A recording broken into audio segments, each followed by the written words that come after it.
Los hijos como herramienta de dominio, por Brian Upchurch.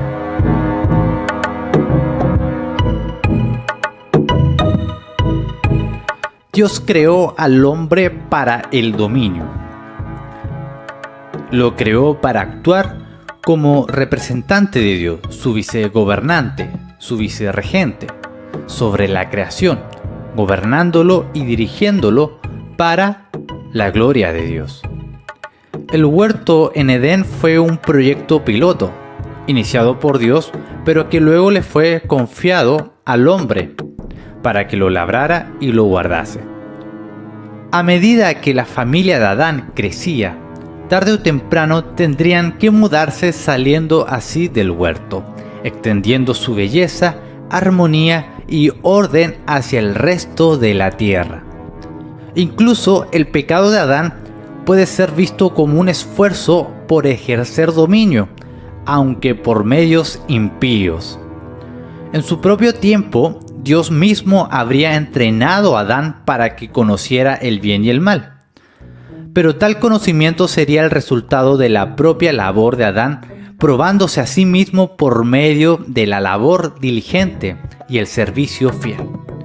Pero en lugar de servicio, Adán escogió la rebelión contra la autoridad de Dios, deseando así el dominio en sus términos, y de este modo acarrió el juicio sobre la creación. La maldición de Dios sobre Adán y Eva no negó el mandato de dominio, simplemente hizo que la tarea fuese más difícil. La tierra aún debía ser cuidada, pero ahora el hombre tenía que lidiar con las espinas. La mujer aún daría luz a los hijos, pero ahora con gran dolor durante el parto. Incluso la maldición muestra la gracia de Dios. Los hombres impíos, quienes tienen que trabajar duro para sobrevivir, no pueden ser tan conscientes en su maldad como lo sería en circunstancias más cómodas. No es ningún accidente que las culturas prósperas, sin el Evangelio, invariablemente llegan a ser culturas infames y pervertidas. Es significativo que después del diluvio, Dios le da a Noé exactamente el mismo mandato en Génesis 9:7, que le había dado a Adán muchas generaciones antes. El hombre fue creado para el dominio. Incluso la Gran Comisión de Mateo 28, del 19 al 20, puede ser interpretada como una reafirmación del mandato de dominio. Los medios para fructificar, multiplicarse y llenar la tierra incluye ahora el evangelismo. Pero el fin sigue siendo el mismo: sojuzgar la tierra para la gloria de Dios. Naciones enteras han de ser traídas a la sumisión a Cristo por la predicación de la palabra. Qué triste que este crucial pasaje sea tan mal interpretado y con tanta frecuencia. La Gran Comisión nos ordena discipular naciones. A medida que esas naciones se convierten a la fe en Cristo y son discipuladas para obedecerle en todas las cosas, su gobierno y dominio se propagan por toda la tierra. Por lo tanto, el dominio es parte integral de la naturaleza del hombre y es inaludible. La pregunta es si se buscará el dominio por las razones correctas y por los medios correctos. Si los cristianos no buscan el dominio enfatizando las afirmaciones de Cristo Jesús en todas las áreas de la vida y en lugar de eso se esconden, entonces los hombres impíos buscarán el dominio en lugar nuestro. Toda la historia humana se puede interpretar como la historia de hombres impíos buscando cumplir el mandato de dominio por vías impías.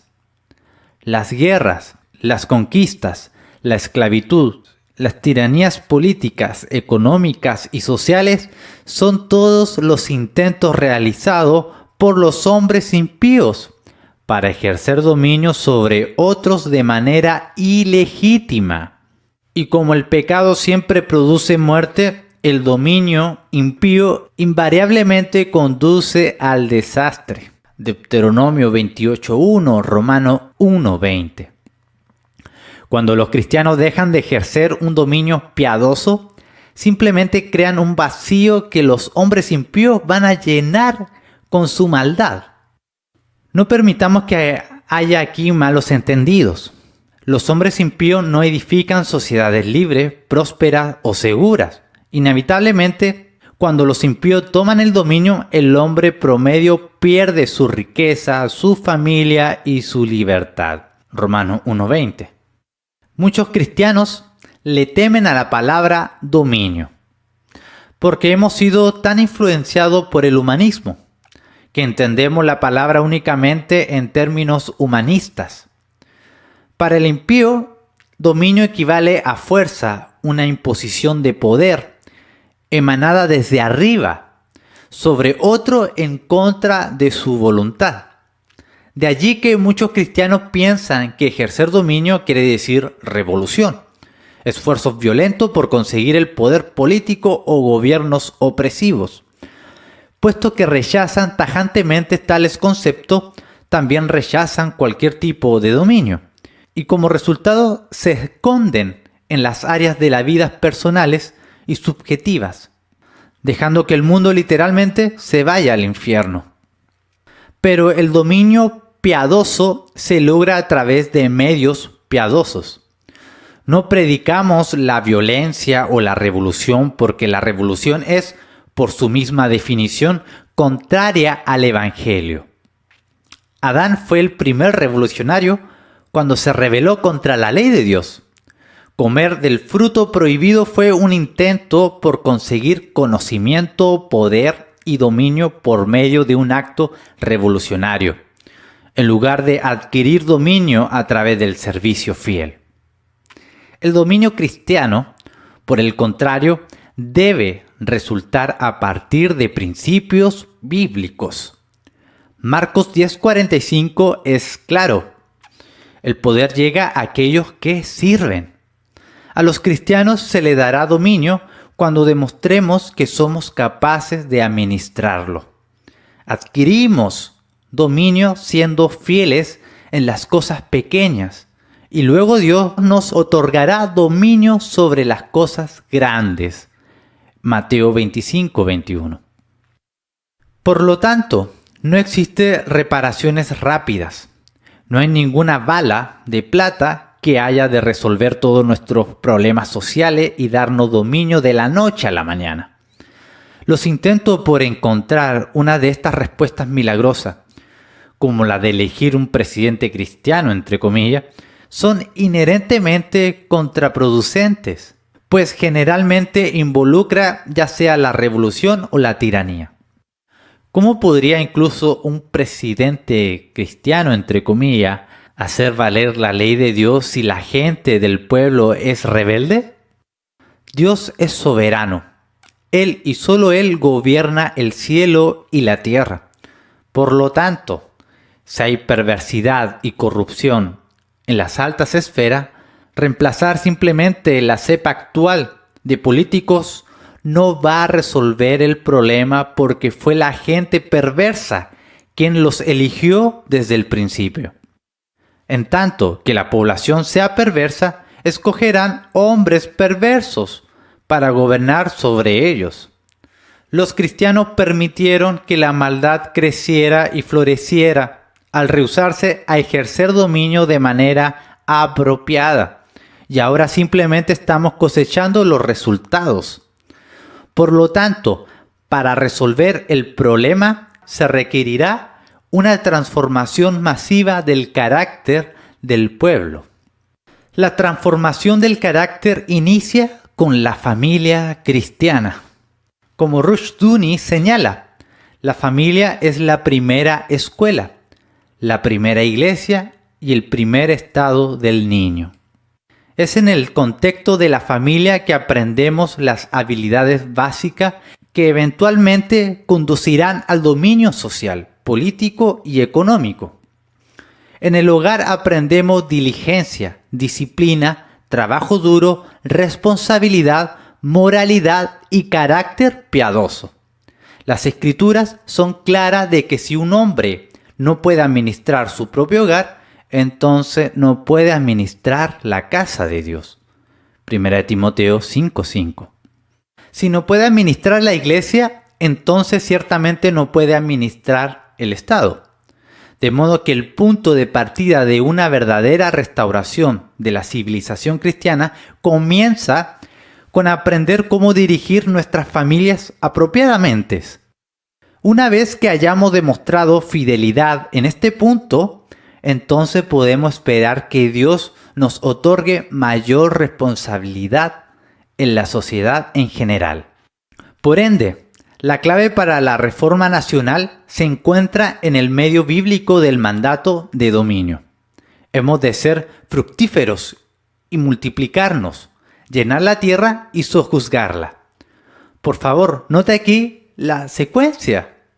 Sojuzgaremos la tierra cuando hayamos sido fructíferos y nos hayamos multiplicado. Ahora, se puede argumentar razonablemente que esta multiplicación debe incluir más que la generación natural. También nos multiplicaremos por medio del evangelismo. Pero también tenemos la propia promesa de Dios de que Él bendecirá nuestra simiente del pacto. Hechos 2 del 38 al 39. A medida que los cristianos toman en serio el mandato de dominio, a medida que disfrutan las bendiciones del amor marital, normalmente hablando y con excepciones debidamente señaladas, Dios concederá hijos, muchos hijos, hijos del pacto. Y a medida que sus hijos crecen en hogares disciplinados y piadosos y desarrollan sus llamados y se casan con otros hijos del pacto y sirven fielmente al Señor, ellos también serán bendecidos con muchos hijos del pacto. Generación por generación. El principio del interés compuesto opera a nuestro favor. Con el tiempo, Dios bendecirá las familias cristianas con mucha descendencia, quienes eventualmente se multiplicarán y llenarán la tierra. Esta fue la gran promesa de Dios a Abraham, que sería el padre de muchas naciones. Génesis 15:5. A través de un hombre, Dios creó una familia que en el lapso de pocas generaciones llegó a ser una nación poderosa. Con la venida de Jesús, muchas naciones fueron adoptadas en la familia de Abraham y comenzaron a propagarse por toda la tierra. Generación por generación, Dios está multiplicando a su pueblo. Los impíos, por otro lado, han destruido activamente su futuro a través del control de la natalidad y el aborto. Este es el juicio de Dios sobre ellos, así como es una garantía de nuestro futuro. Aun cuando los cristianos en la actualidad son sobrepasados en números y a menudo oprimidos, eventualmente, si solo valoramos a nuestros hijos, les entrenamos y resistimos la tentación moderna de limitar su número, entonces, en solo unas pocas generaciones, podríamos ejercer dominio sobre toda la nación. Por ende, el dominio bíblico requiere una orientación futura y una disposición a sacrificar nuestra propia paz y prosperidad personales por causa de las generaciones aún no nacidas. Significa que velamos no solamente por nuestros propios deseos y expectativas, sino que vamos hacia un tiempo aún por venir, cuando toda la tierra estará llena de su gloria. Esto no es una idea nueva. La mayoría de los estadounidenses pueden trazar su ascendencia hacia aquellos inmigrantes que dejaron todo en el viejo mundo para mudarse hacia América. Muy pocos de aquellas primeras generaciones alcanzaron el sueño americano.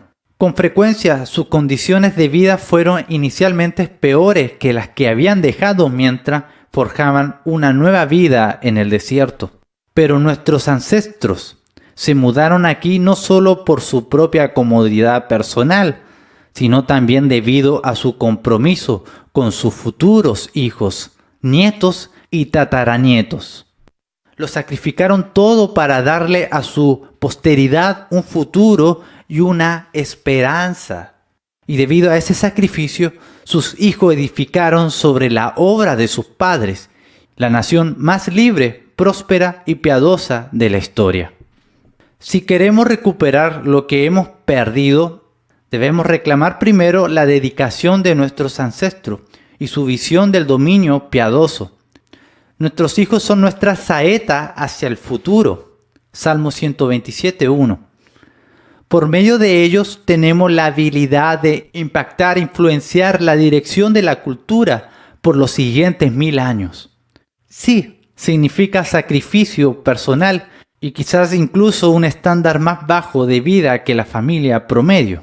Pero nuestro sacrificio ahora podría significar la restauración aquí de una genuina civilización cristiana y la evangelización de todo el mundo.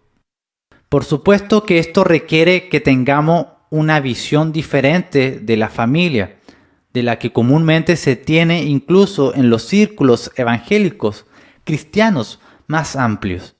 Dios no nos da hijos para que pasemos por una mala experiencia o como un medio para aliviar nuestras propias infancias. En vez de ello, Él nos confía sus hijos del pacto en nuestras manos, para que podamos amarles, instruirles y prepararlos para la guerra. Ellos son sus guerreros y es nuestra responsabilidad equiparlos para ejercer dominio en el nombre de Dios, por los medios de Dios. Tenemos que protegerlos de la propaganda que proviene del humanismo, de modo que les damos una genuina educación cristiana. Tenemos que equiparlos espiritualmente.